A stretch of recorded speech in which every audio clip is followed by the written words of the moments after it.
شاہ صاحب ایک وقت تھا اب سے کچھ عرصہ پہلے تک جب ضمنی الیکشن ہو رہے تھے، یعنی جب آپ کی حکومت گئی تھی اور جون جولائی میں ضمنی الیکشن ہوئے تھے اور آپ لوگ جلسے کر رہے تھے، اس وقت گورنمنٹ کی طرف سے بار بار آپ کو کہا جاتا تھا کہ آپ جلسے نہ کریں، آپ کو تھریٹ ہے، بار بار کوئی نہ کوئی ایک تھریٹ الرٹ سامنے آتا تھا۔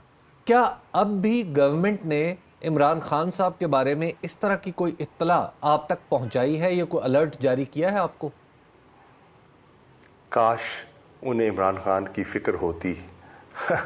اللہ نہ کرے، میں کسی پہ الزام تو نہیں لگانا چاہتا، ان کے بس میں ہو تو وزیر آباد میں کام تمام ہو جانا چاہیے تھا۔ تو میں اب گورنمنٹ کی بات کیا کروں؟ گورنمنٹ نے تو آپ دیکھیں جس قسم کی، جس طرح گورنمنٹ کو کنسرن ہوتی تو جس قسم کی سیکیورٹی ان کو دی گئی تھی ایک فارمر پرائم منسٹر کو، اس کو وڈرا کیا جاتا۔ وہاں بنی گالا میں جو سیکیورٹی تھی اس کو وڈرا کرتے، زمان پاک پہ جو سیکیورٹی تھی اس کو وڈرا کرتے۔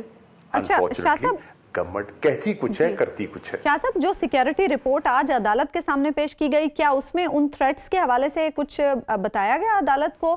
کیونکہ ویسے فارملی تو حکومت کے ساتھ بھی آپ کو یہ تھریٹس شیئر کرنے چاہیے تاکہ سب کے علم میں ہو کہ خان صاحب کو کس قسم کے تھریٹس ہیں۔ کیا انٹیریئر منسٹری میں اور انٹیریئر منسٹر کو نہیں معلوم؟ وہ اتنے بے خبر ہیں؟ کیا ان کی ملک کے حالات پر ان کو رپورٹ نہیں ملتی؟ جو انٹرنل سیکیورٹی چیلنجز ہیں کیا وہ اس سے پوری طرح بے خبر ہیں؟ اور اگر نہیں ہیں تو انہیں ہماری کنسرنز کو سیریسلی لینا چاہیے۔ ٹھیک۔ اچھا شاہ صاحب، آپ جیل میں بھی گئے، آپ کے ساتھ تو مطلب آپ جتنی بھی آپ کی لیڈرشپ تھی اس کے ساتھ تو کافی امتیازی سلوک کیا گیا کہ آپ کو لاہور سے نکال کے دور دراز جگہوں پہ رکھا گیا۔ جیل میں ایک بات کہی جاتی ہے کہ کچھ لوگوں نے رابطے کرنے کی کوشش کی، کچھ قوتوں نے، ایسا کوئی واقعہ آپ کے ساتھ پیش آیا؟ ہرگز نہیں، کسی نے مجھ سے رابطہ نہیں کیا۔ میں تو سولیٹری کنفائنمنٹ میں تھا، قید تنہائی میں تھا، سارا دن سیلنگ دیکھتا تھا، دیواریں دیکھتا تھا، ٹھیک ہے، نہ کوئی ملتا تھا، نہ کسی کو دیکھ سکتا تھا، نہ کوئی مجھے دیکھ سکتا تھا۔ میں نے ان کو پوچھا، میں نے کہا بھئی جمعے کا دن تھا، میں نے کہا یار جمعے کی نماز بالکل میری جو چکی ہے سیل تھا اس کے بالکل ساتھ تھی مسجد، میں نے کہا جمعے کی اجازت دے دیجیے۔ انہوں نے کہا نہیں، آپ کو اجازت نہیں ہے، ہم آپ کو جا نماز دے دیتے ہیں، آپ یہیں ظہر کی نماز پڑھ لیں، جمعہ آپ نہیں پڑھ سکتے۔ میں نے کہا کہ یہاں بچے ہیں، ایک جوینائل بیرک ہے، تو میں فارغ بیٹھا ہوں، سارا دن وقت نہیں گزرتا، تو چلے میں الف بے یا اے بی سی پڑھا دوں گا بچوں کو، یا تھوڑا بہت کوئی قاعدہ وائدہ پڑھا دوں گا، میرا وقت گزر جائے گا۔ انہوں نے کہا نہیں، یہ آپ نہیں کر سکتے۔ سو گزارش یہ ہے، جن پر کھانے کے لیے دوستوں نے کھانا بھیجا، نہیں دیا گیا، کپڑے بھیجے، نہیں پاس آن کیے گئے، 2 دن تو دوائی بھی نہیں دی گئی، تو میں عرض کر رہا ہوں رابطہ کس نے کرنا تھا؟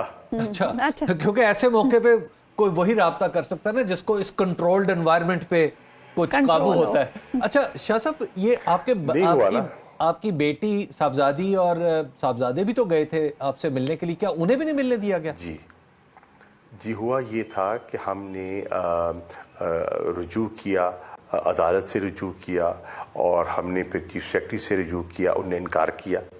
پھر انہوں نے کہا کہ اب ایڈیشنل چیف سیکرٹری ہوم کے پاس جائیں، ہم نے ان سے گزارش کی، انہوں نے کہا یہ اختیار ڈپٹی کمشنر لاہور کا ہے۔ پھر ان سے رجوع کیا گیا، ان کو بتایا گیا کہ یہ پرزن رولز ہیں، اس کے تحت یہ اجازت ملتی ہے، ہم کوئی انہونی چیز نہیں مانگ رہے۔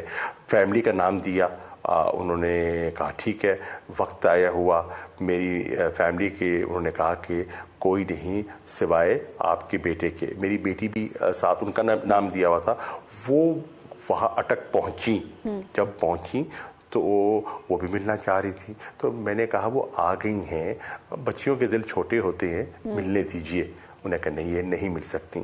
تو میں نے اصرار نہیں کیا، میں نے کہا میں جیل میں ہوں، قیدی ہوں، میں کیا ان سے جھگڑا کر سکتا ہوں؟ تو میں نے کہا چلیے ایسے کریں، نہ ملنے دیں۔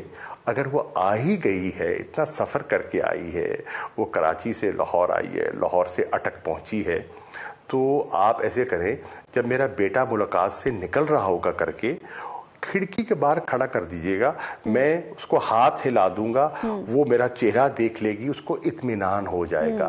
اس کی اجازت بھی نہیں دی گئی۔